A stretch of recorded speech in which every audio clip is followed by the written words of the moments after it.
Hello and welcome back to the Cave of the Druid. Today I will be reading an Irish fairy tale from the book Irish Fairy Tales, forwarded by D.L. Ashliman, illustrated by Arthur Rackham, John D. Batten, and others. This fairy tale is going to be the story of the Banshee. Although the Irish have the reputation of being grossly superstitious, they are not a whit more so than the peasantry of England, France, or Germany, nor scarcely as much addicted to superstitious beliefs and fancies as the lower class of Scottish Highlanders. The Irish imagination is, however, so lively as to endow the legends of the Emerald Isle with an individuality not possessed by those of most other nations. While the Irish command of language presents the creatures of Hibernian fancy in a garb so vividly real and yet so fantastically original as to make an impression sometimes exceedingly startling. Of the creations of the Irish imagination, some are humorous, some grotesque, and some awe-inspiring, even to sublimity. And chief among the last class is the weird wailing banshee that sings by night her mournful cry, giving notice to the families she attends that one of its members is soon to be called to the spirit world. The name of this dreaded attendant is variously pronounced as Banshee, Banshee, and Banshee, being translated by different scholars: the female fairy, the woman of peace, the lady of death, the angel of death, the white lady of sorrow, the nymph of the air, and the spirit of the air. The banshee is quite distinct from the firshi or shifra, the man of peace, the latter bringing good tidings and singing a joyful lay near the house when expected good fortune is to befall any or all its inmates. The banshee is really a disembodied soul, that of one who in life was strongly attached to the family, or who had good reason to hate all its members. Thus, in different instances, the banshee's song may be inspired by opposite motives. When the banshee loves those whom she calls, the song is low, soft chant, giving notice, indeed, of the close proximity of the angel of death, but with a tenderness of tone that reassures the one destined to die and comforts the survivors, rather a welcome than a warning, and having in its tones a thrill of exaltation, as though the messenger spirit were bringing glad tidings to him summoned to join the waiting throng of his ancestors. If during her lifetime the banshee was an enemy of the family, the cry is the scream of a fiend, howling with demonic delight over the coming death agony of another of her foes. In some parts of Ireland, there exists a belief that the spirits of the dead are not taken from earth, nor do they lose all of their former interests in earthly affairs, but enjoy the happiness of the saved, or suffer the punishment imposed for their sins, in the neighborhood of the scenes among which they lived while clothed in flesh and blood. At particular crises in the affairs of mortals, these disenthralled spirits sometimes display joy or grief in such a manner as to attract the attention of living men and women. At weddings they are frequently unseen guests. At funerals they are always present, and sometimes at both weddings and funerals their presence is recognized by aerial voices or mysterious music known to be of unearthly origin. The spirits of the good wander with the living as guardian angels, but the spirits of the bad are restrained in their action and compelled to do penance at or near the places where their crimes were committed. Some are chained at the bottoms of the lakes, others buried underground, others confined in mountain gorges.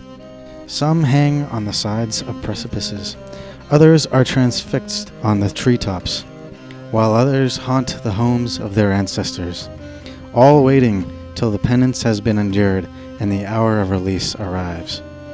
The castle of Dunseverick in Antrim is believed to be still inhabited by the spirit of a chief who there atones for a horrid crime, while the castles of Dunluce and Magrath and many others are similarly peopled by the wicked dead. In the Abbey of Clare, the ghost of a sinful abbot walks and will continue to do so until his sin has been atoned for by the prayers he unceasingly mutters in his tireless march up and down the aisles of the ruined nave.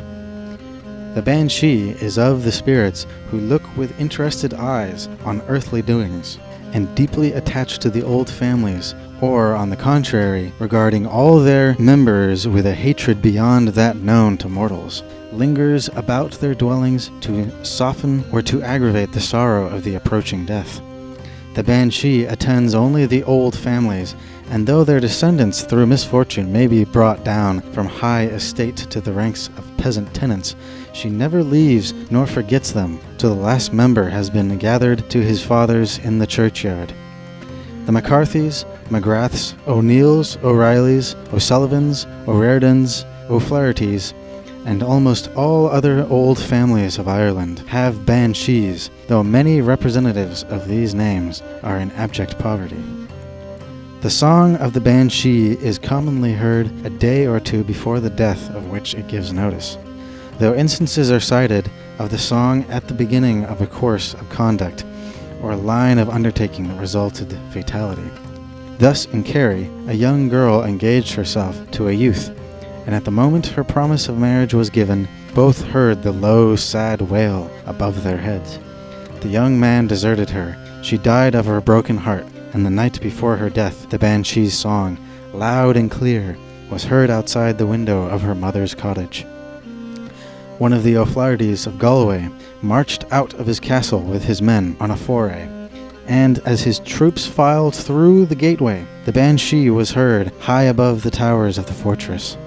The next night she sang again, and was heard no more for a month, when his wife heard the wail under her window, and on the following day his followers brought back his corpse. One of the O'Neills of Shane Castle in Antrim heard the banshee as he started on a journey before daybreak, and was accidentally killed some time after, but while on the same journey. The wail most frequently comes at night, although cases are cited of banshees singing during the daytime, and the song is often inaudible to all save the one for whom the warning is intended.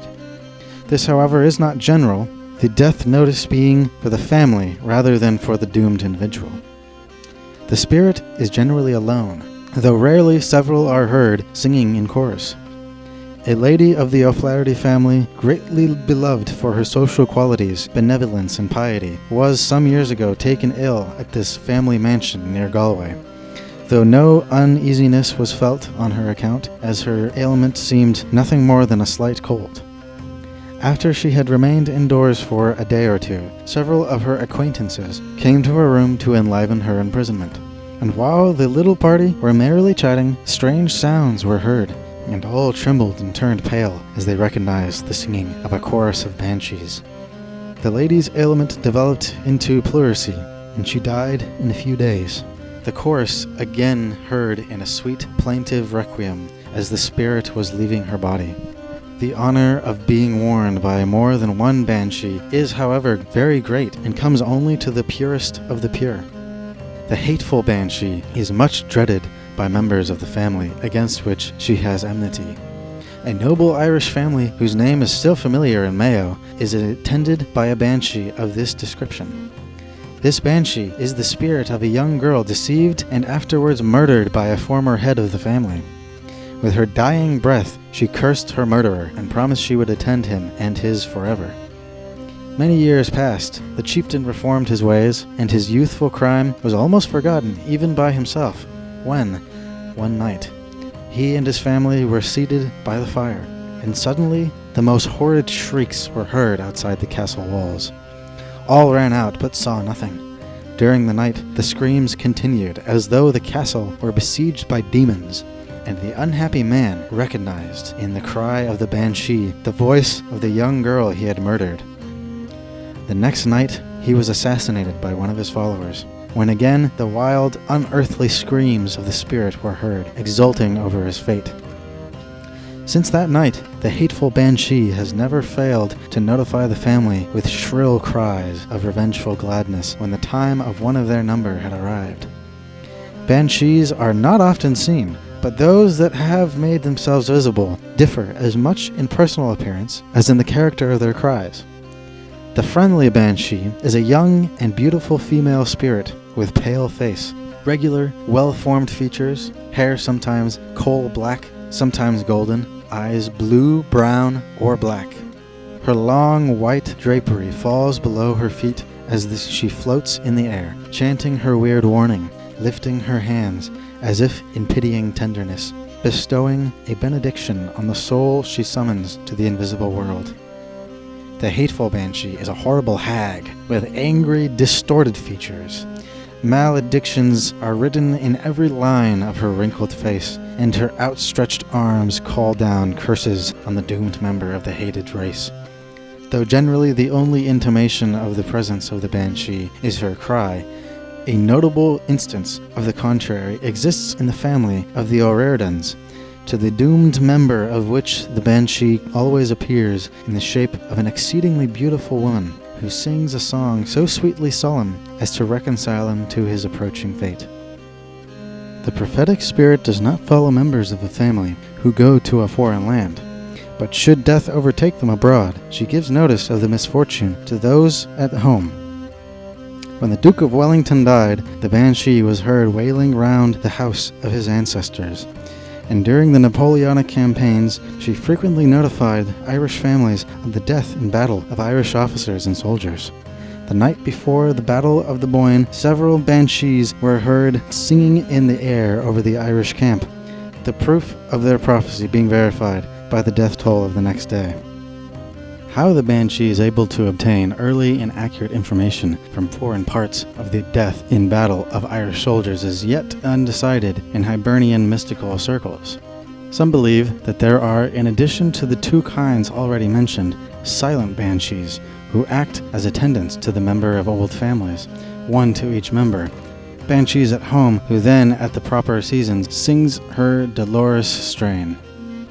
A partial confirmation of this theory is seen in the fact that the Banshee has given notice at the family seat in Ireland of deaths in battles fought in every part of the world. From North America, the West Indies, Africa, Australia, India, China, from every point to which the Irish regiments have followed the roll of the British drums. News of the prospective shedding of Irish blood has been brought home, and the slaughter preceded by a Banshee wail outside the ancestral windows.